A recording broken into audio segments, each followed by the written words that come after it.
예, 대선 8일 앞으로 다가왔습니다. 사전투표는 3일 앞으로 다가왔는데 여전히 대선 판세는 안개 속입니다.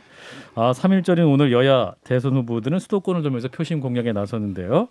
자, 한판승 매주 격주 한판의 주인공인 두 분은 오늘 함께 모셨습니다. 예, 자, 먼저 더불어민주당의 김종민 의원님 어서 오십시오. 안녕하세요. 네, 국민의힘 김재원 최고위원님도 어서 오십시오. 안녕하세요. 예, 우리 진 작가님과 김성현 소장님과도 함께 인사 나누겠습니다. 안녕하세요. 안녕하세요. 예, 우리 김재원 최고위원님 오늘 좀 컨디션 안 좋아 보이십니다. 괜찮으십니까? 요즘 며칠 동안 저 마이크 잡고 해서 목이 조금. 현장에서. 네. 유세. 유세도 그렇고 이제 직접 시장 상가에 다니면서 찬바람 쏘였더니. 그러셨군요. 김 의원님 뭐 지역구도 없는데 뭐 나는 열심히 하시고 그래요. 전국구요. 김종민 의원님도 목소리가 지금 상태가 안 좋으신 것 같은데요. 네, 이제 요새 계속 유세 중이니까요. 예. 네, 목소리가 좀 쉬었어요. 정말로 좀 상태가 안 좋으시네요. 근데 이제 이렇게 벌써 다음 주면 대선이에요. 이렇게 지역구도 없는데 이제 사전 투표가 시작되는데, 근데 뭐 여론조사 나온 걸 보니까 아직도 그냥 뭐 간당간당하고 박빙이거든요. 그래서 초접전 양상인데 판세 지금 두 분께서 어떻게 보고 계신가요? 김종민 의원님부터 하실까요? 예. 지역구 없는 분이 네, 우리 김재원 최고 전국구 김재원 최고위원님이 말씀해 이렇게 주세요. 지역구 없다고 비아냥거리고 놀리고 상처에 소금 뿌리고 이런 모습이 바로 민주당의 본 모습입니다. 민주당은요 겉으로는 그럴듯한 이야기하면서 그렇습니까? 기회만 있으면 이렇게 예능을 하면 무시하고. 이게 다큐를 봐도 이렇게 됐어야죠. 지금도 이분도 지금 예능하고 계십니다. 네. 근데 사실 이제 저희들이 예. 저희들의 주된 지지층이 많은 곳으로 가면 뭐 우리들 세상이죠 당연히. 그렇지만 그렇더라도 이제 그 현장에 나가 보면 그 민심의 소재를 알 수 있거든요. 예. 그래서 이제 정치적이지 않은 분들 정말 그 하루하루 생업에 찌들린 분들이 느끼면서 한 말씀 하실 때마다 그것이 그 선거일이 다가오면서 굉장히 좀 달라지고 있다고 느껴요. 근데 이제 지난 주말 동안 계속 주로 이제 저 전통시장에 가서 네. 많은 분들 만나보면 특징이 후보 단일화에 대한 걱정 그리고 이제 후보 단일화 이후에 결렬 이후에 정권 교체를 걱정하는 분들이 많아져서 지지층이 결집하고 있구나. 투표율이 더 높아지겠다. 그리고 그런 결과 사실은 지금까지 앞서고 있는 윤석열 후보의 지지세가 조금 더 결집하겠다. 이렇게 느낀 것은 사실입니다. 네. 김종민 의원님. 일단 우리 민주당 전 지역의 공통된 현상인데요. 예. 현장 분위기가 최근 일주일 사이에 많이 달라졌다는 게 전체적으로 각 지역위원회 공통된 현상이에요. 제가 울산, 부산, 포항도 한번 갔었거든요. 지난주에. 예. 지원 유세 때문에 갔는데 거기는 약간 우리 쪽이 약간 열세 지역이었는데 예. 지난 일주일 사이에 확실하게 반응들이 달라졌다고 되게 힘이 나 있더라고요. 선거운동 하시는 분들이. 그래서 이건 뭐 어떤 수치로 나타낼 수는 없는 거지만 예. 분위기가 이 여론조사에 나타나고 있는 흐름과 상당히 같이 연동돼 있다. 이거를 느낄 수가 있고요. 근데 이제 문제는 지지층들은 아마 어디 가나 다 이제 결집이 될 겁니다. 선거 여야 임박해지고 모두. 있으니까. 예. 그 문제는 이제 그래도 마지막 남은 중도층 이걸 뭐 10%라고 볼지 20%로 볼지는 좀 다르겠습니다만 이 10% 20%의 중도층의 선택이나 향배 이 결국 관건 아닙니까? 네. 결국 지지층이 얼마나 투표장을 나가느냐가 하나, 중도층이 누구를 선택하느냐가 하나, 이 두 가지가 이제 막판에 큰 판단의 기준이 되는데요. 저는 지지층 결집에는 양쪽 다 지금 어느 정도 성공하고 있다 이렇게 봐요. 그래서 결집은 최대로 이루어질 것 같고 그 지지층 결집의 수치는 거의 저는 동률이라고 봅니다. 그러니까 지금 2대2에서 지금 후반 5분 남겨둔 상황이에요. 여기 이제 중도층의 판단이 중요한데 예. 이 중도층의 흐름을 보면 되게 그전만 해도 그래도 민주당이 너무했어. 민주당이 좀 잘못했어. 이렇게 얘기하는 분들이 예. 꽤 있었는데 요즘에는 제가 나가서 이 분위기가 달라졌다는 게 어떤 거냐면 그래도 윤석열 정권 교체는 좀 아니지. 이런 얘기들을 많이 해요. 민주당 입장에서 들으신 것 같고요. 그러니까 정권 교체는 필요하다고 생각을 했는데 예. 그때 윤석열로 정권 교체를 하는 걸 보니까 야, 그 양반이 좀 위험하다, 불안하다, 너무 이제 경험이 없다 이런 생각이 들어서 예. 걱정이 되는 모양이에요. 예. 이런 분들이 이제 꽤 생기니까 아마 분위기가 약간 적정 분위기로 가는 거 다른 아닌가 이야기를 많이 들으셨어요, 김재원 최고위원님. 아니 근데 이제 민주당에서 지지층이 결집하고 예. 있다고 말씀하시지만 네네. 저도 그 민주당 성향의 분들 또는 그동안 주로 민주당의 그 본류에서 활동해 오시던 많은 분들을 최근에 여러 차례 또 이런저런 이유로 만나게 됐거든요. 예. 그런데 그 분들 중에 상당한 분들이 우리 민주당의 그 역사와 전통에서 어떻게 이재명 같은 사람을 후보로 뽑았느냐 그에 대한 회의 그리고 절망감이 상당히 있어요. 그분들은 실제로 이런 이야기를 하더라고요. 우리가 진보인데 진보는 역사적으로 역사의 어떤 진보 사회 변혁을 요구하는 그런 정치 세력인데 어떻게 후보를 선출해 놓고 이명박 대통령의 캐치프레이즈 일 잘하는 경제 대통령 이런 것을 내세울 수밖에 없는 도덕적으로도 흠이 많고 진보라고 이야기하기는 시체말로 부끄러워 죽겠는 그런 후보를 뽑았기 때문에 나는 투표를 못하겠다 내지는 그래도 진보를 위해서 그나마 조금 더 역할을 할 수 있는 윤석열을 지지하겠다 이런 분들을 많이 뵀어요. 예. 근데 그게 현실이 있어요. 근데 다만 이제 민주당의 그 이재명 후보 지지율이 올라가는 것은 그렇게 생각하고 그래도 나중에 가서 뭐 윤석열보다는 이재명을 뽑아야지 하는 마음을 갖고 있던 분들 이른바 샤이 이재명 그런 분들은 이제 뭐 이제는 투표일이 다가왔으니까 여론조사를 하면 뭐 그래도 나는 이재명 지지한다. 2번, 3번, 4번 물을 때 이야기죠. 근데 이제 저 전화 면접할 때요. 예. 그런데 그렇기 때문에 사실은 어차피 그 이재명 지지자들이 현실화되는 거라고 봐요. 여론조사에. 그래서 아마 지금 여론조사 결과에서 나타나는 그 지지율은 이재명 후보의 대선 득표율, 최종 득표율과 거의 같아질 거라고 봐요. 샤이 이재명도 이제 전부 그 모습을 드러냈으니까요. 근데 예. 기존에 정말 그 민주당 지지자 내지 자칭 그 진보 성향의 많은 분들이 이재명 후보에 대해서 도저히 지지할 수 없다 이런 분들이 저렇게 많아서야 저는 뭐 이 대선은 해보나 마나다. 저는 그런 생각. 윤석열 후보가. 예, 그렇게 이게 저분들이 이재명을 찍지 않는데. 예, 알겠습니다. 어디서 두 분께 각자의 그 좀 중요한 주력 투표층의 투표율에 대해서 좀 여쭤보고 싶은데요. 아니 어쨌든 예를 들어서 뭐 오늘 그 현장에서 나타난 분들은 깨신민당 이런 분들이 이제 윤석열 지지 선언을 했지 않습니까?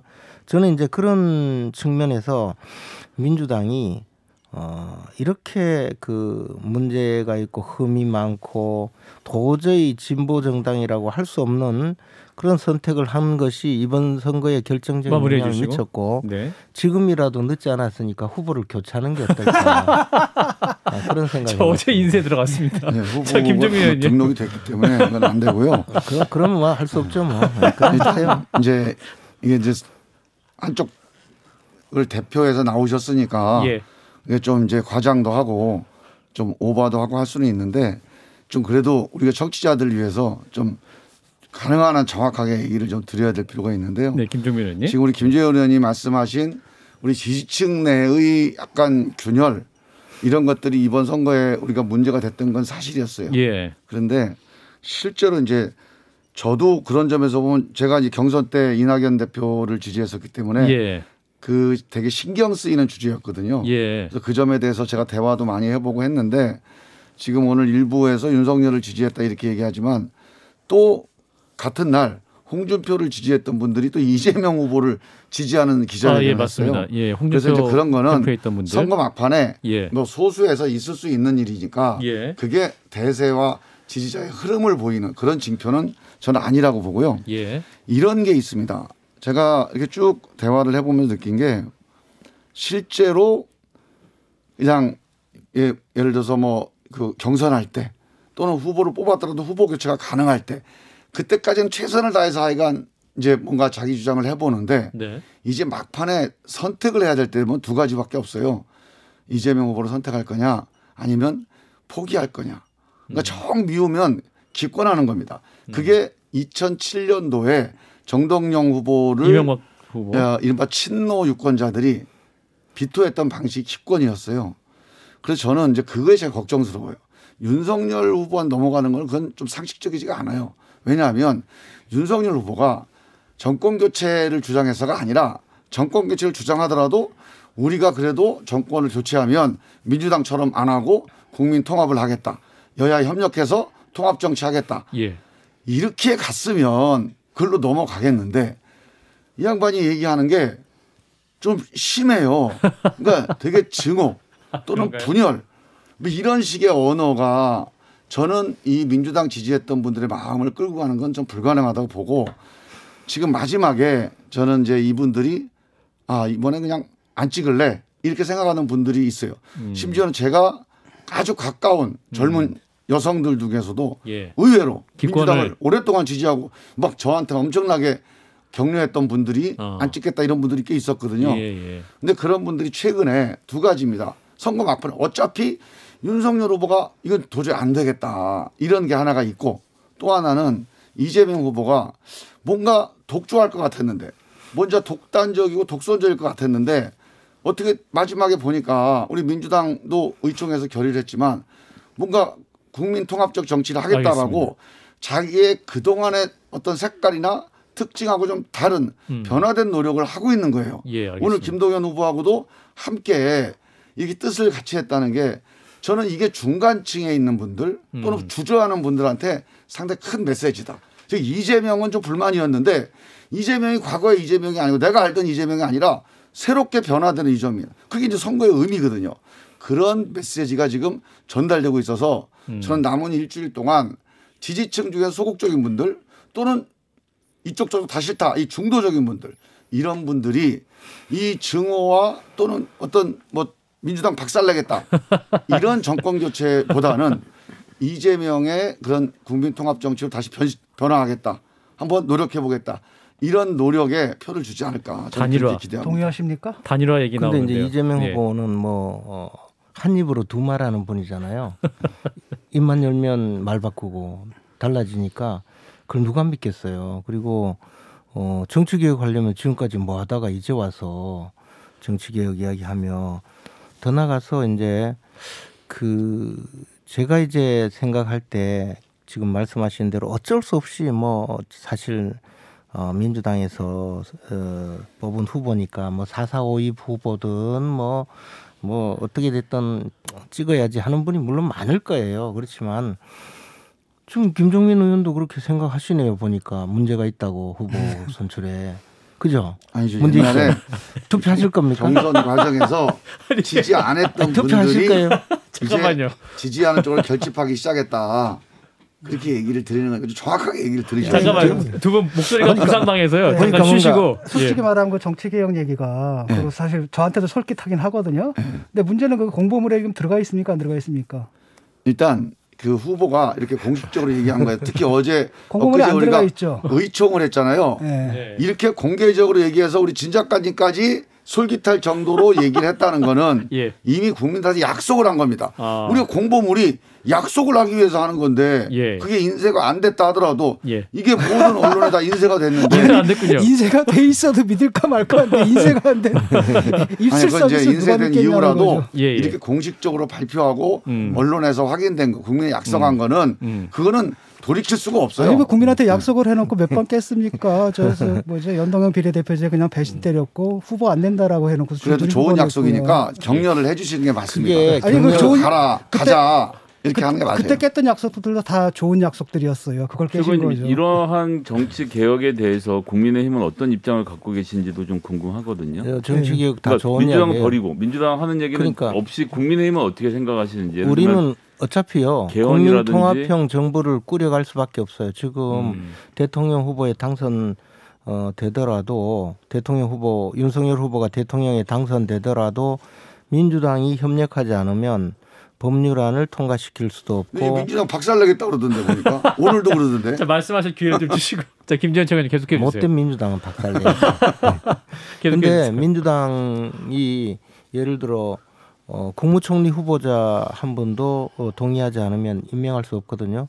그래서 통합형 통합형 정부로 꾸려갈 수밖에 없고 그게 현실이에요. 그리고 그런 정치력의 시험대에 오를 거라고 생각합니다. 새 정부는. 또 하나는 주로 개헌과 또 관련된 하나는- 정치 제도 개혁에 대해서도 궁금하거든요. 아니 뭐 제 개헌도 마찬가지로 민주당이 협조하지 않으면 아무것도 안 돼요. 그리고 그런 의사 표시를 계속했어요. 후보가 윤석열 후보가 민주당 내에도 괜찮은 분이 많다. 뭐 김종민 의원 같은 분도 저는 굉장히 괜찮은 분이라고 봐요. 이번에 투표를 잘하세요. 그 이재명 후보 너무 믿지 마시고. 그래서 그런 생각을 갖고 있는데 지금 정작 이재명 후보와 민주당은 지금까지 가만히 있다가 멋대로 다 하고 180석 내세워서 온갖 그 어려운 국정 과제를 더 어렵게 만드는 일방통행식 국정 운영, 막가파식 국정 운영을 지금까지 해왔잖아요. 그러다가 이제 와서 탈원전 정책을 뭐 180도 말 바꾸고 지금 막 하고 있잖아요.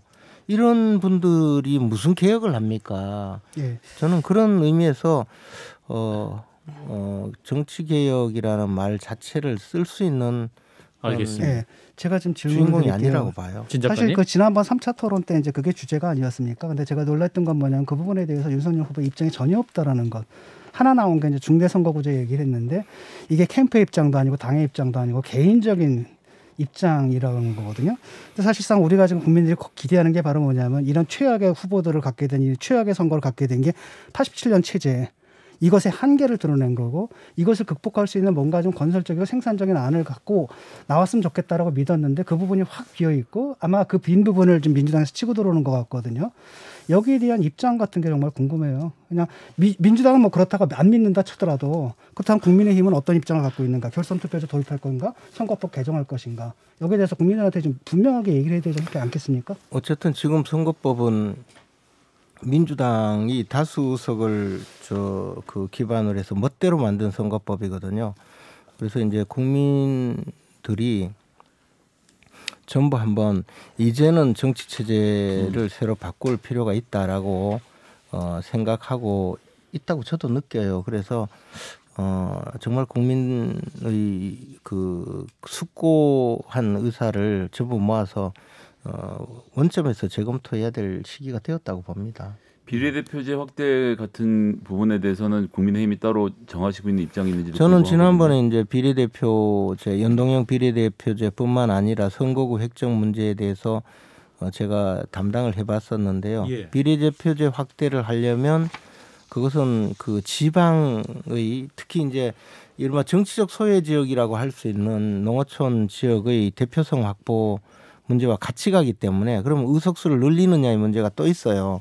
그래서 그런 것과 함께 논의가 되어야 되지 단순히 비례대표제를 확대하는 것이 지금 우리가 무조건 찬성하거나 반대할 수 있는 상황은 아니라고 봐요. 그러니까 한쪽을 늘리면 한쪽을 희생해야 돼요. 제가 선거구로 있던 지역도 군위우성 청송 상주 지역이었는데요. 동서로 있잖아요. 선거구 동서로 고속도로가 있는데 인터체인지가 8개가 있어요. 그러면 그런 그 선거구에 있는 주민들은 정치적 수요는 높은데 정치적 요구사항은 굉장히 높은데 반면에 정치적인 의사 표현을 반영시킬 수 있는 통로는 작거든요. 그래 그것까지 전부 다 우리가 숙고해서 그렇더라도 비례대표제를 더 늘리는 것이 민주정에 맞다.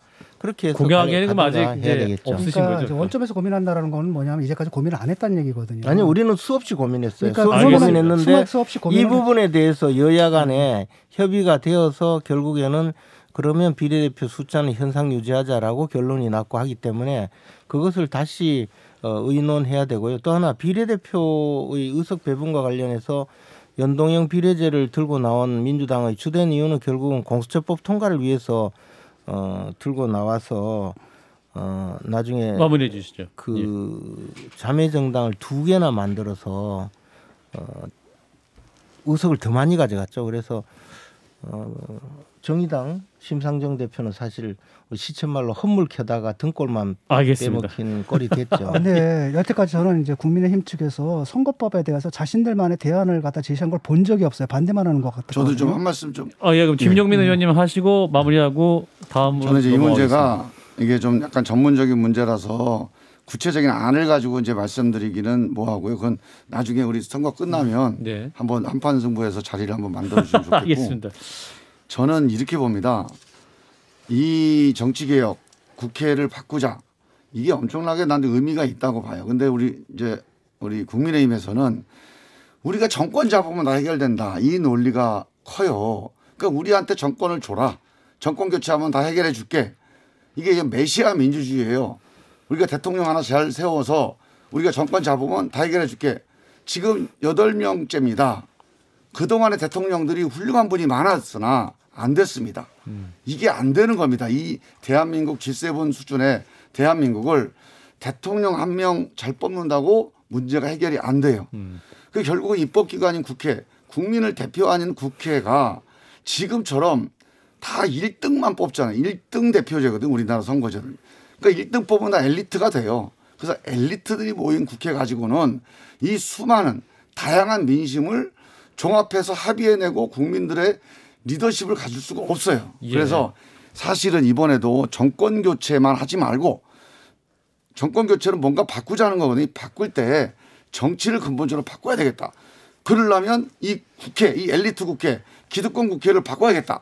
그러면 선거제도도 바꿔야겠다. 이렇게 갔어야 그 정권 교체가 나는 의미가 있다. 그런데 그런 고민들을 안 하신 거예요. 그냥 우리한테 정권 주면 우리가 알아서 할게. 근데 이거는 지금까지 7명의 알겠습니다. 대통령이 다 못했습니다. 정치개혁 얘기는 여기서 아니 마무리하겠습니다. 근데 한 말씀만 더 드리면 지금까지는 뭐 하다가 이제 와서 알겠습니다. 잘해 잡수시다가 이제 와서 선거에 질 것 같으니까 정치 교체라는 이야기를 하면서 정권 교체는 하면 안 되고 정치 교체라고 그리고 정치 개혁하겠다 그런 이야기 하는 거잖아요. 결국에는 우리가 계속 해먹겠다. 우리가 더 해먹어야 돼. 그러니까 우리가 하더라도 정치 교체를 통해서 정치 개혁하겠다. 그럼 사탕발림하고 있잖아요. 마무리해 주세요. 실천하면 되죠. 예. 여기서 마무리하고요. 단일화 얘기로 넘어가죠. 지금 잠깐만요. 단일하게 잠시만 쉬었다가. 네, 격조한판 대선 특집 함께하고 계시고요. 네, 정치개혁 여기 마무리하고 잠시 후에 돌아오겠습니다. 네, 격조한판 함께하고 계시고요. 자, 진 작가님. 예, 요번에 그 단일화 결렬 과정을 보게 되면은 사실은 그 안철수 후보와 윤석열 후보 측에서 물밑 접촉을 해온 게 사실이지 않습니까? 그런데 이제 그게 잘 안 되니까 윤석열 후보 측에서 그냥 공개를 해버렸어요. 제가 볼 때 이게 좀 정치도의적으로 좀 문제가 있을 것 같은데 그냥 아예 그러면 안철수 후보 고사 작전으로 들어간 게 아닌가 이런 판단을 좀 했거든요. 어떻게 보세요? 근데 이제 그 전 단계에서 물론 그 협상이 잘 되고 나서 협상 과정을 공개하는 것은 굉장히 어떻게 보면 훈훈한 미담이 될 수도 있고 근데 그렇죠. 협상이 안 되었을 때 공개하는 것은 말씀하신 대로 조금 판이 깨지는 그런 과정이 있을 수가 있어요. 예. 그런데 이번 상황에서 안철수 후보께서 먼저 어떤 연락도 받지 못했다 하면서 계속적으로 지금 말씀하시잖아요. 근데 나중에 와서 보니까 오늘 말씀하신 내용을 보니까 이태규 의원한테 이야기를 들었는데 결국 내가 제안했던 여론조사 경선에 대해서는 어떤 이야기도 듣지 못했다. 그 이야기라고 또 수정하셨어요. 근데 이제 그 후보자가 물론 그 이야기를 직접 여론조사 경선은 받지 못하겠다라고 이야기한 적이 없다는 말은 사실일 거예요. 그렇지만 우리 당의 수많은 책임 있는 사람들이 여론조사 경선을 통해서 후보를 결정하는 것은 바람직하지도 않고 우리는 받지 못하겠다고 여러 차례 이야기했고 제가 확인한 바로는 장제원 의원도 처음부터 그런 상황이었고 테이블 아예 없는 내용이다. 그에 대해서 이태규 의원도 충분히 그에 대해서 공감을 했다. 전제로 하고 그 다음 단계로 넘어와서 지금까지 이야기를 했다라고 이야기할 수밖에 없었다는 거죠. 그래서 그거를 이게 이제 예를 들어서 협상의 결렬 책임론을 문제 삼는 것보다는 그동안 우리는 다각도로 이렇게 공을 들이고 우리 나름대로 많은 그 노력을 했고 또 우리가 제안한 내용은 이겁니다라고 이야기할 수밖에 없는 엄청난 또 압박에 그 몰려 있었어요. 그러니까 그 점에 대해서는 조금 저는 이런 협상 과정을 대강 알고 있기 때문에 우리도 공개할 수밖에 없었다고 생각을 합니다. 그리고 지금 장제원 의원과 이태규 의원과의 그 협의 과정뿐만 아니라 다른 또 협의 과정도 많이 있었어요. 그러니까 단순히 안철수 의원 또는 안철수 후보 또는 이태규 의원이 뭐 선의로 한번 손을 내밀어 줬더니 손목을 잘랐다 이런 것이 아니고 안철수 후보 측의 그 선대위 고위 관계자들이 다각도로 그 후보 단일화를 위한 제안을 많이 했고 그 중에 저도 협의를 했던 사람이에요. 협의를 했었어요. 예. 그러나 이제 주된 라인을 결국은 이제 이태규 의원과 장제원 의원에게 세부적인 걸 맡긴 상태였죠. 그래서 저는 그런 과정을 너무나 다르게 이야기하니 어쩔 수 없이 공개할 수밖에 없었다. 그 점을 꼭 말씀드리고 지금 싶어요. 뭐 여론조사를 보게 되면 이제 두 후보의 지지율이 딱 맞붙은 상태로 나오지 않습니까? 그런 가운데 아까도 말씀하신 것처럼 국민의힘 지지층에서는 상당히 불안해하고 있거든요. 근데 오늘 안철수 후보가 물론 뭐 원칙적인 발언에 불과하다라고 선을 긋기는 했지만 만날 용의가 있다고 하는데 그래서 한 일각에서 국민의힘이 이제 마지막 히든 카드가 결국 뭐 윤 후보가 이제 안철수 집 쳐들어가가지고 그 앞에서 버티는 게 아니냐 이런 얘기까지 나오는데 두 분이 이제 만남 같은 것들 아직도 고려하고 계신가요? 그런 부분도 저희 내부적으로 이미 오래 전부터 검토가 있었고 뭐 일각에서는 집으로 쳐들어가라 뭐 많이 그랬지 않습니까? 근데 그것 자체가 일종의 말하자면 그렇게 했다가 안철수 후보와의 대화가 제대로 되지 않으면 완전히 끝난다. 그래서 공개적으로 만나자는 제안도 못했고 그다음에 뭐 당사로 찾아간다든지 집으로 찾아간다든지 이런 결행도 못했던 거예요. 그런 이야기가 왜 없겠습니까? 그리고 왜 그런 고려가 없었겠습니까? 심지어는요. 이태규 의원과 장제원 의원 사이의 만남이 있기 전에 또는 만남이 계속되었었거든요. 그 중간에도 곧바로 공개적으로 만나러 가겠다라고 발표하고 만나러 가는 것 또는 TV토론 전날도 차라리 오늘 만나러 가자라는 내부적인 이야기도 많이 있었습니다. 그러나 그것이 안철수 후보를 배려하는 것이 아니다라고 해서 끝까지 저희들이 인내하면서 2단계까지 왔는데 너무 이상하게 된 거예요. 최고님 지금 단판 관련돼서 제가 궁금한 것은 그러니까 안철수 후보가 여론조사도 얘기하고 있지만 사실 중요한 건 가치, 그러니까 나의 이러한 가치를 알아달라라고 하는 지점. 그러니까 윤석열 후보가 이런 점에서 동의할 수 있다라는 뭔가 좀 카드를 먼저 내미시면서 좀 전격적으로 접근하는 방법이 있을 것 같은데 두 분이서 합의할 수 있는 그러니까 정치 개혁이라는 이런 아젠다들이 지금 준비가 돼 있습니까? 그런 것은 수없이 실질적으로 실무전에서 실무 단계에서 논의를 했고 많이 합의가 됐나요? 예, 그런 모든 것에 대해서 마지막에는 나름대로 합의가 끝났다고 하지 않습니까? 새벽 4시까지 해서 그렇게 해서 함께 만나서 이제 발표하는 단계에서 거부를 하고 이것은 나는 고려할 가치가 없다. 왜 고려할 가치가 없느냐? 나중에 말씀하셨잖아요.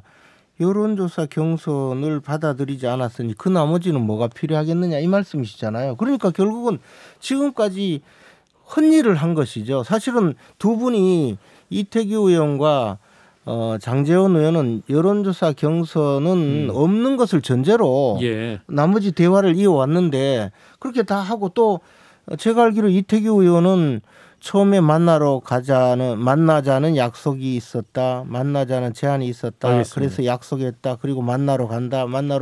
만났더니 이런 이야기가 있었다. 전부 다 보고를 해서 안철수 후보가 다 알고 계셨다고 들었어요.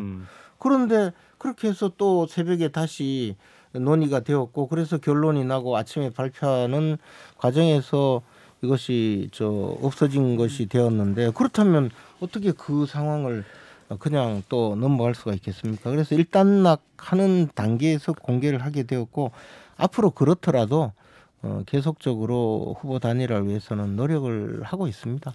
예. 근데 제가 보기에는 김정민 의원님. 안철수 또 고춧가루 뿌리려고. 아니죠. 일단 들어봐 주세요. 원래 그런 겁니다. 정론직필 할 말은 해야지. 예. 그 안철수 후보가 분명하게 얘기를 한 거예요. 그러니까 성의 있는 대화를 못했다는 거거든요. 이게 예. 간단한 겁니다. 그러니까 윤석열 후보가 오만한 거예요.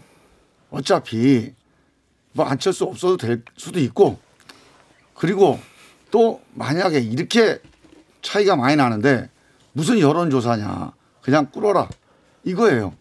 그 안철수는 못 꿇겠다, 여기까지 온 겁니다. 그래서 저는 사실은 퍼센트를 떠나서 뭐 한때 17%까지 갔던 후보입니다. 안철수 후보가. 예.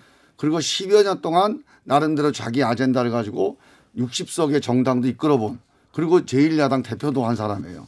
그래서 저는 그런 과정에서 실제로 국민적 합의 절차를 거치는 제안을 끝까지 안 하는, 이거는 결국 국민의힘이 윤석열 후보가 너는 오만했다, 또는 이제 이게 다 이번 선거 끝났다고 본 거 아니냐. 저는 그게 이제 가장 큰 원인이었다고 보고요. 근데 그 과정에서도 저는 이제 우리나라의 모든 단일화의 또 공통된 문제이기도 한데요. 예. 이 단일화가 이기기 위해서 하는 거예요. 그렇죠. 예? 네. 이기기 위해서, 그러니까 승리를 위해서 하는 겁니다. 너무 여기에만 초점이 맞춰져 있어요. 물론 단일화가 승패 때문에 하는 겁니다. 이기기 때문에 하는 거지만, 이겨가지고 좋은 나라 만들자고 하는 거지, 이겨서 그냥 아무렇게나 하자고 하는 건 아니잖아요. 어떻게 좋은 나라를 만들지, 어떤 나라를 만들지, 여기에 대해서 국민들에게 밝히고 국민들에게 얘기하는 과정이 너무 없어요. 지금도 보면 뭐 세부적으로 어떤 얘기가 오갔다고 자꾸 얘기를 하시는데, 뭐 경기도지사 줄 거냐, 서울시장을 할 거냐, 총리할 거냐, 자리 얘기만 계속 나왔어요. 무성하게. 알겠습니다. 서로 자리 주고받는 이런 식의 대화, 이런 식의 협상 가지고는 안 될 수밖에 저는 없었다. 국민들한테도 이게 그래서 이재명 후보는 정당성이나 떨어진다고 봅니다. 그래서 이재명 후보는 다른 방법으로 안철수 후보를 만나실 생각인 겁니까? 그래서 저는 이재명 후보가 안철수 후보가 서로 대화를 저는 뭐 직간접적으로 나눴다고 보는데, 예. 여기에서는 후보를 할 거냐 말 거냐 이 단일화 얘기를 떠나서 예. 우리가 누가 대통령이 됐든 선거 결과가 어떻든 대한민국을 일로 가야 된다, 같은 목소리를 내자. 예. 사실 안철수 후보가 얘기해왔던 국민통합정부, 국민내각, 그리고 우리 여야정 안보협의체, 이런 얘기들을 우리 민주당과 이재명 후보가 단일화를 떠나서 그거 같이 하겠다, 내가 되면 그거 하겠다, 누가 돼도 이거 하자, 이런 가치의 단일화, 정책의 단일화, 이런 거는 우리가 시도를 한 겁니다. 예. 그리고 그거는 저는 후보 단일화가 안 되더라도 저는 큰 의미가 있다고 봐요. 사실관계 하나만 바로 잡아야 되는데요. 김재현 최고위원님. 안철수 후보와의 단일화 과정에서 뭐 총리직이니 서울시장이니 경기도지사니 또는 장관직 배분이니 이런 이야기는 전혀 나오지 않았어요. 그것은 안철수 후보 측에서도 요구한 적도 없고 저희 측에서 제안한 적도 없어요. 그 신문에 이렇게 자꾸 난 거예요. 그게, 그게 이제 그 이준석 대표가 몇 마디 얘기하지 않았어요? 아니 그것 이준석 대표도 마찬가지로 그랬어요. 그래서 그것은 사실이 아니니까 민주당이 아무리 방해 공작을 한다고 하더라도 사실이 아닌 이야기를 당 하지 마세요. 대표가 한마디 한 거니까 그걸 어떻게 또 당 무시할 수가 대표가 있나. 언제 그런 이야기를 했어요? 뭐 경기도지사니 뭐 이런 얘기 하지 않았어요? 없어요, 그렇고 이번에 이제 김정인 전 위원장하고 이재명 후보가 만나서 뭐 만났지 않습니까? 네. 그래서 뭐 통합정부 구성을 제안했고, 김 전 위원장이 이제 여당 후보가 이런 걸 수용할 수 있다는 게 의외라고 또 나름 긍정적인 평가를 내리기도 했거든요. 그래서 이재명 후보 측에서 김 전 위원장한테 당 선대위 국가비전과 통합위원회 공동위원장직을 제안했다, 이런 얘기도 나오는데 사실입니까? 예, 그게 이제 필연적으로 갈 수밖에 없는 거예요. 예. 누구는 뭐 선거 전에 무슨 위원장을 맡아달라, 선거 대책위원회 뭘 해달라 이렇게 얘기도 하는데, 예. 저는 그거보다 더 중요한 게 지금 이재명과 민주당이 이렇게 약속을 했잖아요. 우리 김재원 의원님은 뭐 별것도 아니다, 선거용이다 이렇게 자꾸 얘기를 하시지만, 네. 이렇게 국민들의 약속하고 의총에서 결의를 했다면 우리가 당선되면 안 지킬 도리가 없습니다. 이걸 안 지키면 내후년에 총선 민주당 망합니다. 예. 어쩔 수가 없이 가야 돼 일로. 그리고 이거는 갑자기 만든 게 아니에요. 노무현 대통령이 저기 정치 인생을 던지면서 추진했던 개혁안이 다 담겨 있는 겁니다. 예. 그래서 저는 이거를 우리가 당선이 되고 집권을 하면 반드시 추진해야 되는데, 그거를 추진할 때 우리 김종인 대표 같은 분, 또 윤여준 장관 같은 분, 또 우리 유인태 수석 같은 분 이런 분들이 필요해요. 지금 정치권끼리 서로 협상하면 서로 또 이해관계 때문에 진도가 안 나갑니다. 예. 그럴 때 한 발 떨어져 있는 분들 조금 보수적이거나 아니면 중도적인 분들 또는 진보 중에서도 좀 중도적인 분들이 함께 이 문제에 대해서 보증하고 방향을 잡아주는 그러한 방법과 절차가 필요한데 예. 이재명 후보가 그런 점에 대해서는 확고한 판단을 가지고 있습니다. 그래서 당선이 되면 국민통합추진위원회를 구성을 할 때 예. 이런 분들이 함께 하도록 해서 뭐 전직 총리나 아니면 젊은 2030의 어떤 대표성을 갖는 분들 국민적인 통합의 의지를 모으는 그런 절차를 하겠다.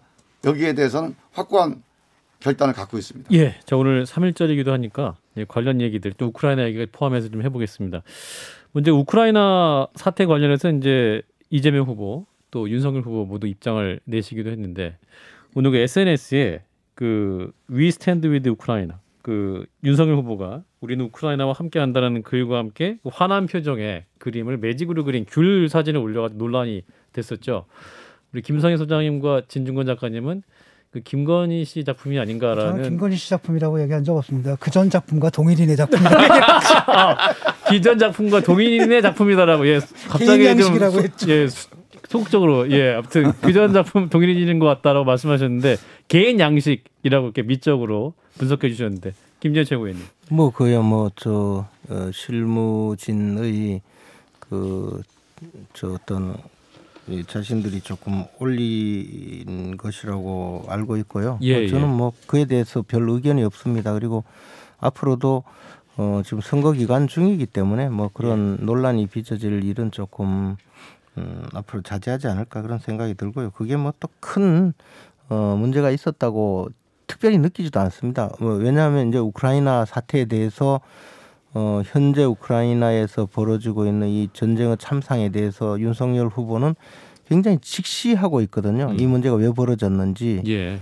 그런데 이제 이재명 후보는 거기에 대고 무슨 뭐 우크라이나 대통령이 잘못해서 6개월 초보 정치인 되다가 보니까 발언.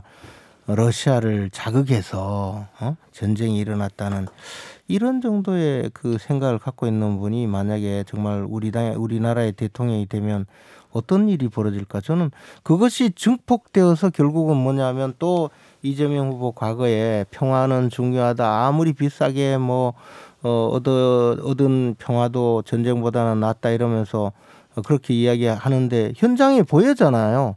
우크라이나가 저 평화를 지키기 위해서 지금 치르고 있는 것은 17만 명이나 되는 국민들이 자원병으로 입대해서 총을 들고 싸우잖아요. 심지어 미스 우크라이나조차도 그 미인 대회 우승하신 그 여자분이 총을 들고 나와서 독려를 하잖아요. 그런데 지금 이재명 후보 같은 분은 거기에 대고 초보 대통령이라느니 아마 이재명 후보 같으면 즉시 항복하고 저 돈으로 해결하는 방법으로 하는 것이 더 낫다고 생각하는 건지 난 그것도 의문이에요. 그러니까 윤석열 후보가 과거 이완용이 매국노 이완용이 일본과 관련해서 했던 발언까지 소환하잖아요. 저는 지금 우크라이나 사태를 보고 우리 국민들이 많은 것을 느끼리라고 생각을 해요. 그래서 이런 안보 문제를 단순히 굴종에 의해서 평화를 구걸하다가 그 평화가 지켜지지 못하는 그런 단계로 갔던 우리 과거의 역사가 여러 번 있는데 아직도 그런 생각으로 대선에 나와서 말씀하시는 이재명 후보에 대해서 오히려 더 국민들이 각성하는 계기가 되지 않을까. 저는 우크라이나 문제를 보면서요. 이 문제는 여야 또는 기호 1번, 기호 2번을 떠나서 분명한 건 아닙니까? 어떤 침략 행위에 대해서도 우리는 반대해야 됩니다. 규탄해야 됩니다.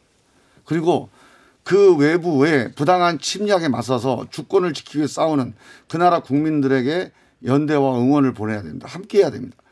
이거는 움직일 수 없는 사실이에요. 예. 특히 우리가 일제 침략을 겪으면서 3.1 운동하면서 얼마나 많은 서름을 겪으면서 우리 20세기를 보내왔습니까? 이 점에서 다른 이견이 있을 수 없어요. 이건 분명한 겁니다. 저는 지금 여야가 공방을 하고 있는데 그만했으면 좋겠어요. 특히 이 외교 문제, 안보 문제에 관해서는 평화 문제에 관해서는 여야가 정치적으로 해석하고 정치적으로 유리하게 메시지를 내고 이거 하지 말자. 이거는 정말 하나의 목소리를 내야 됩니다. 우리 3.1 운동을 오늘 3.1절 아닙니까? 여야 보수 진보 좌우 모든 국민들이 다 함께 한 겁니다. 그게 의미가 있는 거예요. 그래서 외교 안보 문제에 관해서는 초당적으로 갑시다. 제가 아까 얘기한 거 러시아의 침략을 규탄하고 반대한다. 우크라이나 국민들의 주권을 지키기 위한 모든 노력을 지지하고 응원한다. 이거 말고 뭐가 더 필요합니까? 예, 제가 이걸 왜 해석을 해요? 예, 그래서 저는 이 점에 대해서 우리 당도 뭐 이런저런 몇 분이 대변인이나 이렇게 해서 오해 여지가 있는 얘기를 했다가 다 걷어들였어요. 예. 일로 일관되게 가고 있습니다. 그래서 저는 국민의힘에서도 우크라이나 문제 가지고 이걸 가지고 해석을 이렇게 저렇게 해서 정쟁으로 연장시키거나 만들지는 맙시다.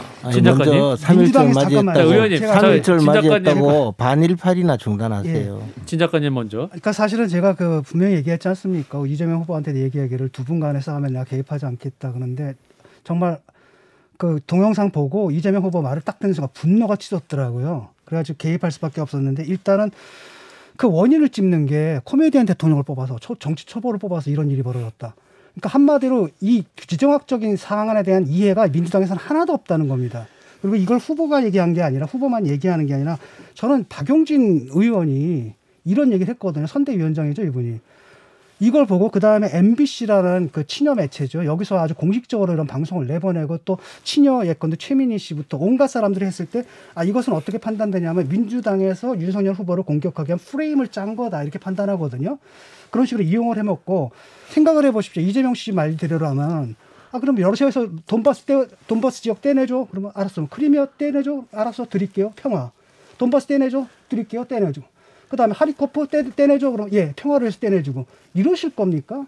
그런 거 아니잖아요. 그런데 그걸 갖다 이런 식으로 그러니까 아주 복잡한 이런 문제인데 그걸 갖다가 상대한테 어떤 프레임을 씌우기 위해서 싸워가가지고 사실은 지금 젤렌스키 대통령이 뭡니까 국민적인 영웅이 돼 있다는 말입니다. 초보 대통령이지만 얼마나 멋진 리더십을 보여주고 있습니까? 예, 정리해 주시고요. 네.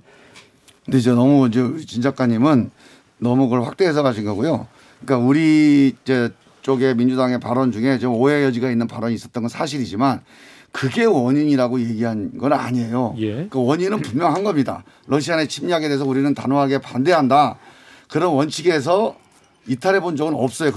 그런데 그런 여러 가지 복잡한 원인들을 이제 고려를 하는 과정에서 뭐 이런 것도 있지 않겠냐라고 하나의 측면을 이제 얘기했는데 예. 그런 것이 좀 오해 여지가 있었던 거여서 바로 그거는 해명을 하고 정리를 했지 않습니까? 그래서 오해 여지가 있었던 것에 대해서는 해명을 했으니까 그건 그대로 받아주시고 기본적인 입장에서는 우리가 이 문제를 가지고 정치적으로 이용하거나 하지 않겠다. 이거는 흔들림이 없습니다. 이건 분명합니다. 아니 이번 근데 TV 제가 토론에서 보기에 그런 일 없게끔 좀 양당에 좀 얘기해 주십시오. 예. 그것도 보면 너무 우리 위험할 것 당은 이제 그 같거든요. 점은 분명히 말씀드렸고 알겠습니다. 우리 윤석열 후보한테도 제가 이거 가지고 보기에 이렇게 정치적으로 하지 말자 이 얘기 좀 해주세요. 김재현 최고위원님. 아니 그러니까 이제 정치적으로 그런 그 논란을 벌이면 안 되죠. 그리고 뭐 민주당이 러시아가 침략한 것이 잘 됐다고 이야기한 적도 없어요.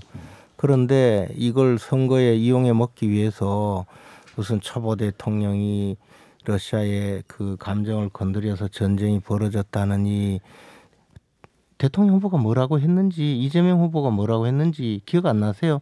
대통령이 사고만 안 치면 전쟁 안 난다. 뭐 이런 이야기까지 해가면서 온통 이것을 이용해서 윤석열 후보를 공격하기 위한 수단으로 엄청나게 악용하다가 지금 잘 안 되니까 지금 잘 안 되니까 김종민 의원이 이걸 뭐 여야가 활용하면 안 된다고 그렇게 이야기하는데 제발 그렇게 좀 하지 마세요. 알겠습니다. 그 마무리해 주시고요.